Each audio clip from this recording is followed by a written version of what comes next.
சித்தர் வணக்கம். உலக தமிழ் அறிவாளிகளே, சித்தர்களின் அருளால் நலமுடன் பல்லாண்டு வாழ்வோம். டாக்டர் பிளஸ் ரசிக பெருமக்களே, உடல் ஆரோக்கியம் உள்ளத்தினுடைய ஆரோக்கியத்தை சார்ந்தது. உள்ளத்தினுடைய ஆரோக்கியமும் உடலினுடைய ஆரோக்கியமும் நாம் வாழ்க்கையில் எவ்வளவு மகிழ்ச்சியாக இருக்கிறோமோ அதை சார்ந்தது. மகிழ்ச்சியாக இருந்தால்தான் இல்லறத்தை இனிமையாக சுவைத்து வாழ முடியும். மகிழ்ச்சி குறைந்தால் இல்லற ஈர்ப்பு தானே மங்கி போய்விடும். இந்த இல்லற ஈர்ப்பை சரியாக வைத்துக் கொள்ள வேண்டுமானால் அதற்கு உணவு, உடற்பயிற்சி, உன்னதமான சந்தோஷமான மனநிலை, இந்த மூணு இருக்கணும். அப்போ உடலில் இயற்கையாக ஒரு கிளர்ச்சியை தருவதற்கு என்று சித்தர்கள் பல மூலிகைகளை சொல்லி இருக்கிறார்கள், பல உணவுப் பொருள்களை சொல்லி இருக்கிறார்கள். நாம் உண்ணுகிற அரிசியில் 2 அரிசியை சித்தர்கள் அதற்கென்றே பரிந்துரைத்தார்கள். நல்ல ஆண்மை, நல்ல இல்லற துய்ப்பதற்குரிய வல்லமை, இதை தருவதற்கென்று 2 அரிசிகளை சித்தர்கள் சொல்லி இருக்கிறார்கள். அந்த 2 அரிசிகளை நாம் பார்ப்போம், என்னென்னவென்று பார்ப்போம். கிடைக்காமல் இருந்தது வெகு நாள், இப்பொழுது அது கிடைக்கிறது. அந்த கிடைக்கிற அந்த அரிசிக்கு பெயர் மணிச்சம்பா என்று பெயர். இந்த மணிச்சம்பா நீரிழிவுக்கு ஒரு நல்ல மருந்து, நீரிழிவினால் சரிவுற்று போகிற டயபெட்டிக் இம்பார்ட்டன்ஸுக்கு ஒரு நல்ல மருந்து. டயபெட்டிக் இம்பார்ட்டன்ஸுக்கே அது ஒரு சிறந்த மருந்தாக இருக்கிறது என்றால், சாதாரணமாக இருக்கிற மனிதர்களுக்கு ஆண்மையை மேலோங்க செய்வதற்கு எவ்வளவு வல்லமை உடையதாக அது இருக்கும் என்பதை நான் சொல்ல தேவையில்லை. நல்ல மணிச்சம்பா நாடுகின்ற நீரிழிவை கொல்லும், மிகுந்த சுகம் கொண்டளிக்கும், மெல்ல பசி அளிக்கும் முதியோரை பாலர்களை முசியாமலே வளர்க்கும் முன் என்று தேரையர்கள் சொல்வார்கள். அப்படின்னா என்ன பொருள்?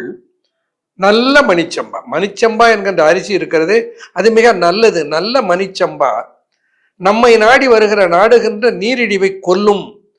நீரிழிவுக்கு மிகச்சிறந்த உணவு எது என்றால் மணிச்சம்பா. அரிசி, உலகத்திலே யாரும் அரிசியை நீரிழிவுக்கு பரிந்துரைக்க மாட்டார்கள், சித்தர்கள் பரிந்துரைக்கிறார்கள். ஒரு அரிசி இருக்கிறது, அது நீரிழிவை கொல்லுகிற அரிசி. நல்ல மணிச்சம்பா நாடுகின்ற நீரிழிவை கொல்லும், மிகுந்த சுகம் கொண்டு அளிக்கும். அதான் மிக முக்கியமான சொல். நீரிழிவினால் டயபெட்டிக் இம்பார்ட்டன்சி என்று சொல்லுகிற நீரிழிவு ஆண்மை இழப்பு வரும். அந்த நீரிழிவு ஆண்மை இழப்பையே சரி செய்கிற ஆற்றல் மிகுந்த சுகம் கொண்டு அளிக்கும். நீ மிகுந்த சுகம், தலைமை சுகம். வாழ்க்கையிலே மிகுந்த சுகம், பெரிய சுகம் எதுன்னா கணவன் மனைவியினுடைய கலவி சுகம்தான் தலைமை சுகம், பாரதி சொல்ற மாதிரி.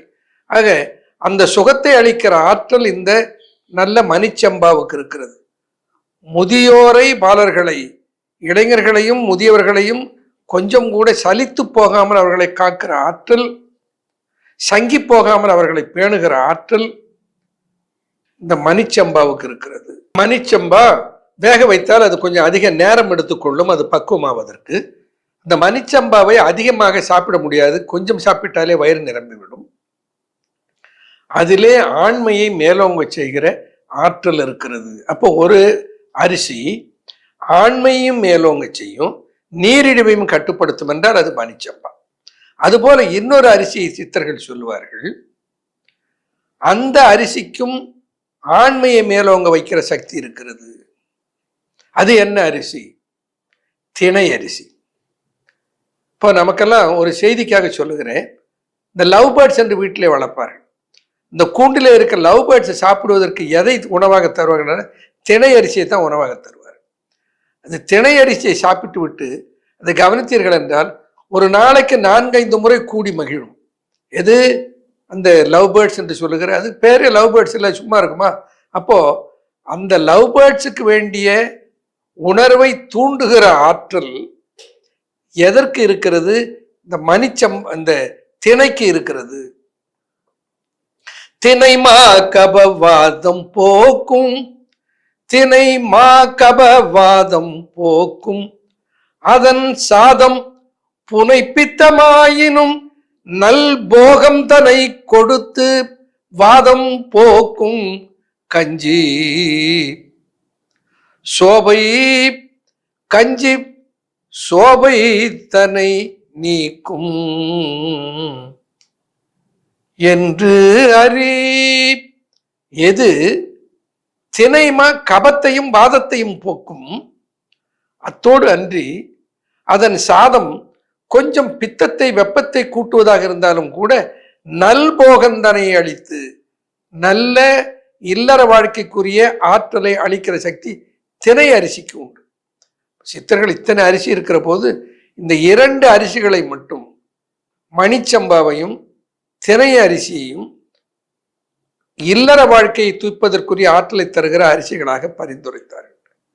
இப்போ தினை அரிசி இப்போ எங்கும் கிடைக்கிறது, அது அது அது எங்கும் விளைகிறது. அது ஹார்ஸ்டைல் மில்லட் என்று சொல்வார்கள். அந்த தினை அரிசி கடையில் கிடைக்குது, வாங்கிக்கலாம். இந்த மணிச்சம்பா அரிசி கிடைப்பது மிக அரிதாக இருந்தது. ஒரு மதுரைக்கு பக்கத்தில் அந்த மணிச்சம்பா அரிசி கிடைக்கிறது என்பதை அறிந்து நான் அங்கிருந்து வாங்கி வந்து அதை உணவாக சமைத்து சாப்பிட்டேன். அது மணிச்சம்பா தான், ஐயமில்லை. அப்போ இந்த மணிச்சம்பா என்கின்ற அரிசியும் நம்முடைய மருத்துவமனையில இந்த மணிச்சம்பா அரிசி மக்களுக்கு கிடைக்க செய்திருக்கிறோம். இந்த மணிச்சம்பா அரிசியும் தினை அரிசியும் வளமான ஆண்மையை கூட்டுகிற ஆற்றலுடைய அரிசிகள். இந்த அரிசி எப்படியெல்லாம் சாப்பிடலாம், கஞ்சியா சாப்பிடலாம், அந்த அரிசியை சமைத்து சாதமாக சாப்பிடலாம். தினை பொங்கல் மிக ருசியாக இருக்கும். என்ன, தினை வேக வைத்தால் சட்டென்று வேகாது. தினையை ஒரு அரை மணி நேரமாவது ஊற வைத்து எடுத்த தினையை இந்த குக்கரில் வச்சு 1-2 விசில் விட்டு அதற்கப்புறம் எடுத்து அதை சேர்த்து பொங்கல் செய்தால் நல்ல அழகாக முந்திரி போட்டு ஏலக்காய் நெய் போட்டு அது கூட கொஞ்சம் கறிவேப்பிலை போட்டு தாளித்து இந்த தினை பொங்கல் செய்தால் அவ்வளவு ருசியாக இருக்கும். இந்த தினை பொங்கலை வாரத்தில் 2 நாள் 3 நாள் சாப்பிடுவது நல்ல ஆண்மையை மேம்படுத்தும். அதே போல மணிச்சம்பா நல்ல ஆண்மையை தரும். இந்த 2ம் நீரிழிவு நோயாளிகளுக்கு மட்டுமல்ல, சாதாரணமாக இருக்கிற எல்லோருமே பயன்படுத்தலாம். நீரிழிவு நோயாளிகளுக்கு இது ஒரு வரப்பிரசாதம். என்ன, டயபெட்டிஸ்க்கு நாம் எடுத்துக்கிற மருந்தெல்லாம் குருதியில இருக்கிற சர்க்கரை சத்தை குறைச்சி காட்டும். உடனே சர்க்கரை கட்டுப்பாட்டில் இருக்குது என்று நாம் இருப்போம். அப்போ குறைந்து இருப்பது உண்மையானால், திசுக்களிலே சர்க்கரை கூடுவதை இது குறைத்திருப்பது உண்மையானால், எல்லா திசுக்களும் உடல்ல இருக்கிற ஒட்டுமொத்த உறுப்புகளும் ஆரோக்கியமாக இருக்கணும் இல்லை? அப்போ சர்க்கரை ரத்தத்தில் குறைஞ்சு போச்சு, நான் கட்டுப்பாட்டில் வச்சிருக்கேன்னு சொல்றியே, கட்டுப்பாட்டில் இருக்கிறது என்று சொல்லுகிறாயே, ஆனால் ஆண்மை காலியாக போயிடுது. இப்போ என்ன அர்த்தம்? அது போலியாக சர்க்கரை நோயை கட்டுப்படுத்தி இருக்கிறத தவிர உண்மையாக சர்க்கரை நோயை கட்டுப்படுத்தவில்லை. அதனால சர்க்கரை நோய் உள்ளவர்கள் நல்ல உணவாக பயன்படுத்துவதற்கு சிறந்தது ஒன்று மணிச்சம்பா, இன்னொன்று தினை அரிசி. இந்த 2 அரிசிகள், தினை அரிசி, மணிச்சம்பா அரிசி, இந்த 2ஐயும் சாப்பிட்டு கொண்டு வருவதனாலே நாம் இல்லற சுகத்தை அனுபவிக்கிற ஆற்றலை உடலில் இருந்து இழந்து விடாமல் காப்பாற்றி கொள்ள முடியும். சரி, இதை சாப்பிட்றோம். ஏற்கனவே எங்களுக்கு இல்லற சுகம் அனுபவிக்கிற ஆற்றல் கொஞ்சம் சக்கி இருக்கிறது, போதிய அளவுக்கு திருப்திகரமாக இல்லை. அது மேம்படுவதற்கு இதை எவ்வளவு நாள் சாப்பிட வேண்டும்?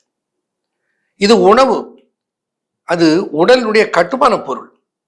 அது எல்லா உறுப்புகளுக்கு வேண்டிய ஆற்றலை அது உள்ளடக்கி இருப்பதை போல தாம்பத்திய உறுப்புகளுக்கு ஆற்றலை தருகிற வல்லமையை அது பெற்றிருக்கிறது. அப்போ அது ஒரு பழமொழி சொல்வார்கள், அரச மரத்தை சுற்றி வந்துட்டு அடி வைத்த தடவனான்னு சொல்லி. இந்த மணிச்சம்பாவையும் தினையும் சாப்பிட்டுட்டு உடனே அன்றைக்கு மாலையோ அன்றைக்கு இரவோ ஆண்மை மேலிடனா கண்டிப்பா மேலிடாது. அது உணவு, அது நெடுநாள் பிடிக்கும், காலம் பிடிக்கும். இது எப்படி சாப்பிடுறது? அது வேகிறதுக்கு எவ்வளவு நேரம் ஆகும்? உங்களுக்கு ஐயம் வரும். தினையை எப்படி சமைப்பதுன்னு சொன்னேன். குக்கர்ல ஒரு 2 விசில் வேக விட்டுட்டு அதுக்கப்புறம் எடுத்து பொங்கல் செய்யுங்கன்னு சொன்னேன். ருசியாக இருக்கும். மணிச்சம்பாவை குக்கரில் வைத்து சமைத்தால்தான் அதை போதிய அளவுக்கு வேக வைத்து எடுக்க முடிகிறது. இல்லை என்றால் சாதாரண வேக வைப்பதானால் நெடுநேரம் பிடிக்கும் வேக வைத்து எடுக்கலாம். அப்படி வேக வைத்து எடுத்த அந்த மணிச்சம்பாவும் வேக வைத்து உணவாக பொங்கலாக ருசிமிக்க பொங்கலாக மாற்றப்பட்ட திணையும் நிச்சயமாக ஆண்மையை நிலைநிறுத்தும், மேம்படுத்தும். சரி, எவ்வளவு நாளையில மேம்படுத்தும்? நான் சொன்னேன், நெடுநாள் பிடிக்கும். நாள் என்றால் பல மாதங்கள் பிடிக்கும். நெடுங்காலம் பொறுமையாகத்தான் இதை கையாண்டு அந்த பலனை அனுபவிக்க வேண்டும். அடுத்து, இதை எந்த வயதுள்ளவர்கள் சாப்பிடலாம்? எவ்வளவு வயது வரைக்கும் இது நலன் தரும்? ஒரு வாலிபமாக இருக்கிற வயதிலே இருந்து வயோதிகமாக இருக்கிற வயது வரையில் எந்த வயதிலும் இதை சாப்பிடலாம். யாருக்கும் இது பலனை கொடுக்கும். இதை சாப்பிடும்போது என்னென்ன உணவு கட்டுப்பாடு வேண்டும்? இதுவே உணவு, இதுக்கு எந்த கட்டுப்பாடும் தேவையில்லை. எல்லா உணவையும் சாப்பிடலாம். ஒரு நாளைக்கு எத்தனை வேளை சாப்பிடுவது? திணை பொங்கலை காலையில் சாப்பிடலாம். மதியத்தில் மாப்பிள்ளை சம்பா அரிசியை சாப்பிடலாம். இரவில் திணை மாவை அரைத்து வைத்திருந்து கஞ்சியாக செய்து இரவில் சாப்பிடலாம். அது சோப நோயை போக்கக்கூடிய, சோகையை போக்குகிற ஆற்றல் உடையது.